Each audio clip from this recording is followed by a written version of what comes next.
Hi, everyone. Welcome to Flock Talk. I'm Erin Morgan. And I'm Jordan Sloggett. And we work for the farmer members of the Ontario Sheep Farmers Organization. This week, we are talking to Rob Flack, Ontario's Minister of Agriculture, Food and Agribusiness. Welcome, Rob. Thanks for joining us on Flock Talk. I love Flock Talk. It's going to have Flock Talk with a little Flack Talk involved in it. I love that. Thanks for joining us and congratulations on your appointment as Minister of Agriculture, Food and Agribusiness. Agriculture is not a new portfolio for you. So tell us about your experience in agribusiness before you ran as an MPP.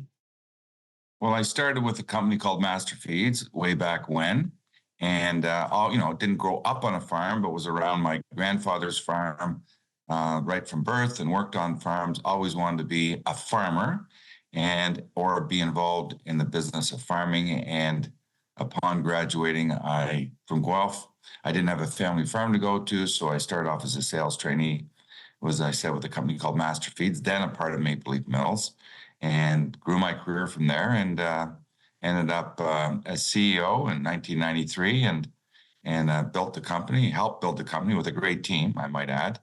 It's never one person, and always wanted to do this, get into politics. So when I reached the age and stage and felt it was time, the time was right. Politics is about timing. I took the plunge, but had a storied career in agribusiness. I have a farm as well, but really my career was dedicated to building an animal nutrition business and loved every minute of it. Fantastic.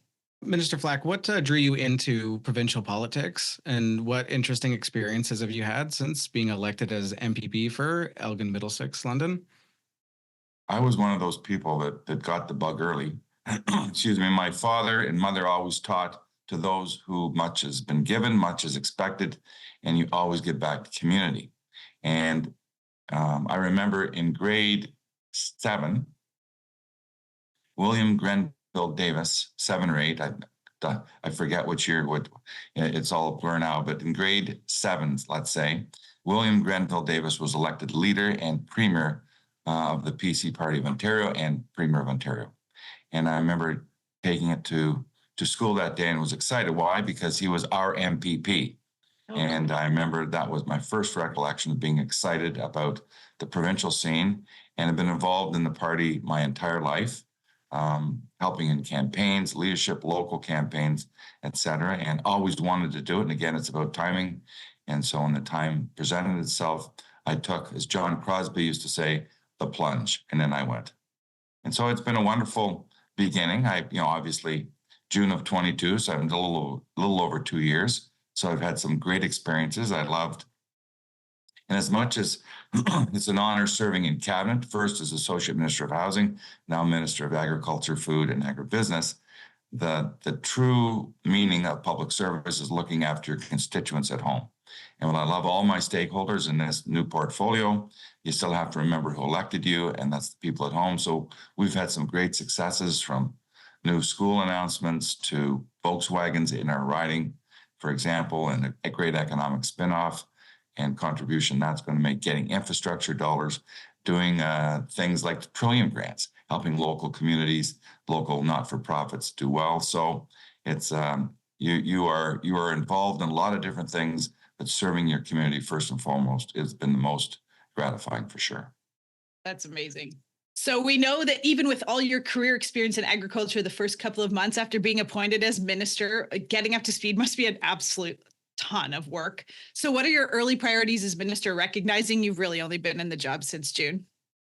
Well, I think, Erin, I've had over 30 briefings thus far. And for anyone that doesn't know, agriculture is a complicated ministry. There are a ton of stakeholders and a myriad of moving parts within the ministry. So early on observations, first and foremost in this ministry, our primary responsibility is food safety, food security, and food inspection. When you take a look at what this ministry does, it does a tremendous job ensuring that Ontarians get to eat and consume safe food, nutritious food that's been well inspected, and that's our first job, first and foremost. But if you notice, the name change was Ministry of Agriculture, Food and Rural Affairs. So what the Premier and team have done is not removed rural affairs, but basically placed it into the Ministry of Municipal Affairs, where there's more symbiosis, more complicating factors. So Minister Thompson, who's taken on that ministry, is heading that up. What they've added to the ministry, in replace, I guess, of rural affairs, which has its own separate ministry, is the term or the word agribusiness. So what does that mean? What the Premier wants me and our team to do is to put an economic lens on agriculture. So it is a big industry, as you know, Aaron and Jordan, but I don't think enough people understand the magnitude of agri-food farm gate to the consumer's plate in Ontario. And I can give you some examples. If you want me to go into it, I will. But most importantly, we need to grow that sector. But how you grow it is you make sure that your supply chain, what farmers do and farmers do best, is a solid footing that can continue to sustain themselves and make sure that food and food processing can happen competitively. Speaking to that economic growth, the previous Minister of Agriculture shared a Grow Ontario strategy that says by 2032, Ontario's goal is to increase the following: the consumption of food grown and prepared in Ontario by 30%, the production of food grown and prepared in Ontario by 30%, Ontario's food and beverage manufacturing GDP by 10%, and Ontario's agri-food exports 8% annually. This strategy was introduced a couple of years ago. How is the work progressing, and will you be making any additions or changes to those goals? Well, I'll just add to the goals are great, and we're on track with those goals. But again, the change of the ministry, I think, complements this strategy. Like, for instance, most people don't know that agri-food in this province, from the farm gate to the consumer's plate, farm to fork, is $50+ billion now in GDP. Wow. Most people don't know that. Most people don't know that our sector, again, farm to fork, employs 871,000 people, up, I might add, 30,000 since 2018. 30,000 employees. And that just isn't on the farm, right? That's through the whole food chain. Mm-hmm. And whether it's processing, further processing, and added value, like, for instance, fruit and veg, 80% of what they produce goes to the United States. It's a growing industry. And on that note, last year, we exported $26.2 billion. Again, $26.2 billion, up 21% since 2021.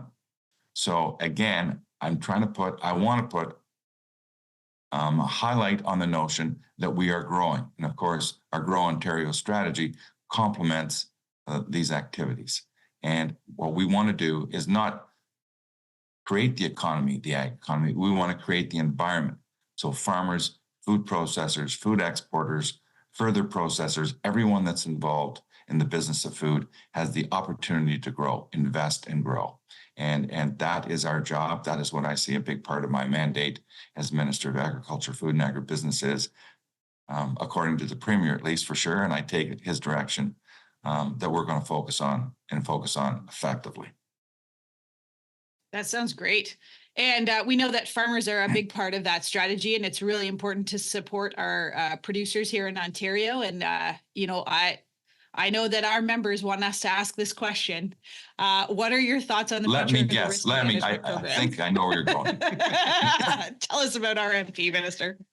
Well, Aaron, you're the expert on RMP. You were there right from the beginning when it came into its inception. And, I call risk management program, and I think there's a misconception of what it is. And as I've, when I started off as parliamentary assistant here, now the minister, and I knew it was always there, but when you delve right into it, risk management, it's a good term, but it's really about staying competitive. And our farmers have to be able to compete not only across Canada, but with our neighboring border states. And we met yesterday and talked about this. I see risk management as a tool to help keep our farmers competitive. It's not a handout. It's not here, you need more money just because. It's to make sure that the cost of production in Ontario can compete with our border states. And obviously it's been working because we're exporting more and more food and commodities every year. That being said, the world evolves, the world changes. Look at some of the commodity prices, look at the impact of the carbon tax, look at what the cost of living and food affordability has done the last few years. we need to continue to monitor this program and make sure we keep our farmers competitive. And that's where I see the basis of risk management. And again, Aaron, you and I have had many chats, and no promises, but we're going to keep our nose at the grindstone, as they say, and make sure that that program continually evolving. And we're anticipating your input along with other commodity groups to continue to put a good program together, tell the story, and support our farmers. So they, remember, you've shown me your graph, Aaron, where the farmers at the bottom, and it builds out to the great food continuum we have in Ontario. I see it reversed. It's, we employ all these people, but it begins with farmers. Farmers are at the top of the food chain because they produce the commodities and the food that goes into what we get to eat every day. And we do very well. And by the way, we're still producing more food today than we're consuming. So farmers do a great job. As I always say, they're innovative, they're entrepreneurial, create the environment, and get the hell out of the way, and they'll do a great job. We appreciate the support. Mm-hmm. Thank you for taking the time today to answer our questions. Will you please leave our members with your thoughts on agriculture in Ontario and what gives you excitement and optimism for the future of the sector? Always remember, like, farming is as I said earlier, farming is the basis of what we do. And I know you represent the sheep farmers of Ontario, and I can't thank you enough for the job you guys do, but think of it in a broader term. Ontario is an agri-food powerhouse, second largest in North America. We're not, it's not old McDonald's farm anymore. Yes, there's small hobbyists. I'm one of them, perhaps. But I mean, an important part of the overall food chain, but it's an agri-food powerhouse. We have to not take a step back, but take a step forward, be in the limelight, showcase it, invest in it, create the environment for it to grow, and we will all succeed together. Wonderful. We very much appreciate you joining us today, Minister Flack. All right. Have a great day, and we'll talk soon. Thank you for listening. We hope you enjoyed this episode. Join us next Wednesday for our interview with Dr. Paul Loomis, livestock nutrition and research professor at the University of Guelph. Hey, Jordan, what's coming up on the Ontario Sheep Farmers calendar? Calling all photographers. We know you're out there capturing photos of your flocks and your farm. We see them all the time on social media.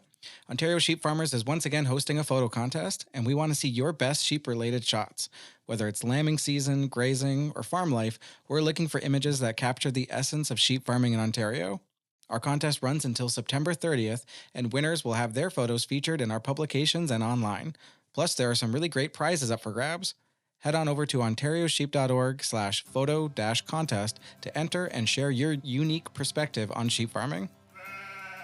Join us for the Ultimate Ontario Sheep Convention and AGM on October 25th and 26th, 2024 at the Cambridge Hotel Conference Centre. This year's theme is Unlocking Profit Potential, and we've got a new format. The AGM kicks off Friday afternoon, followed by a banquet that evening. The convention continues Saturday with keynote speaker Dr. Mark Ferguson from NextGen Agri, and we'll have 2 satellite locations this year in Eastern Ontario and Northern Ontario. Register by October 2nd for early bird pricing. Don't miss out. Visit ontariosheep.org/2024 AGM to secure your spot.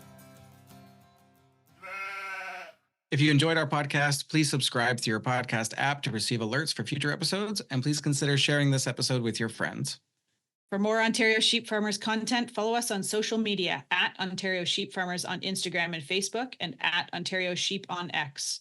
And visit our website at ontariosheep.org.